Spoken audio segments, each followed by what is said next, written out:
kufamba sei pakuti ndini shefu handiti ndini shefu wemastreets umu handiti ndini shefu ndini sekuruka referee.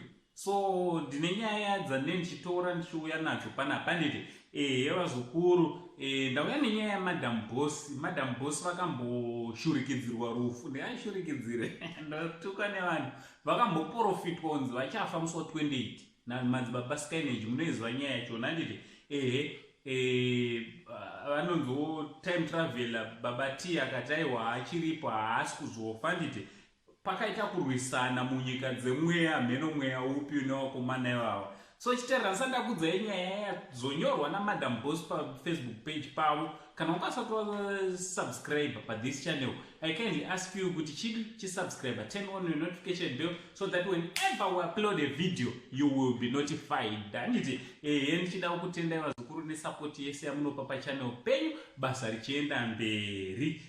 Madam boss azotaura mashoko ari panapa akati, yes, I admit fear was infused in me, especially when it came with a specific date. I thank you for prayers and good wishes. And just now it dawned on me, how many people are in the fear of death? You have been diagnosed a deadly disease and you live in fear. How many of us are too scared and you draw yourself because of fear?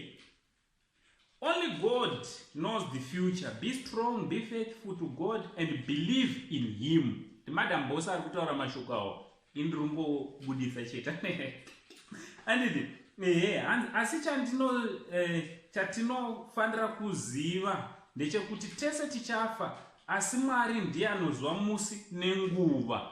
God bless you all. Ndi Madam Boss taira mashoko aataura handiti kukusimbisa vazukuru kuti vazukuru maprofita anotaura nyaya yekufa kwevanhu ka ipapo ndomboti chimbomirai vazukuru because anongoziva zvekufa kwemunhu ka ndi Mwari. Mwari chete ndiye anoziva musi nenguva uchafa munhu, and tese tichafa vazukuru. Pamwe nhasi tiri panapa tichitaura kudai zvoya, mangwana motozonzwa toti zvatova zvimwe. Kana nguva yangokwana chete, nguva yaMwari yekuenda yakwana, unoinda handiti so izvi zvevanhu I think zvechiprofita chokuprofita kufa kuchiudza vanhu kuti ninge uchafa ninge uchararama, ipapo kachiprofita ichocho hachina kana nebasa. Ini kana une shoko rangu rerufu igara watorega kutondiudza, because Mwari ega ndiye anodi, Mwari ndiye ega anoziva kutanga nekuguma kwemunhu. So what do you think nemashoko anyorwa naMadam Boss nezviprofita zvanga zvakatarisana navo naUncle Sandy, only Zimbabwean uncle. Iye zvinotipa tati chi much love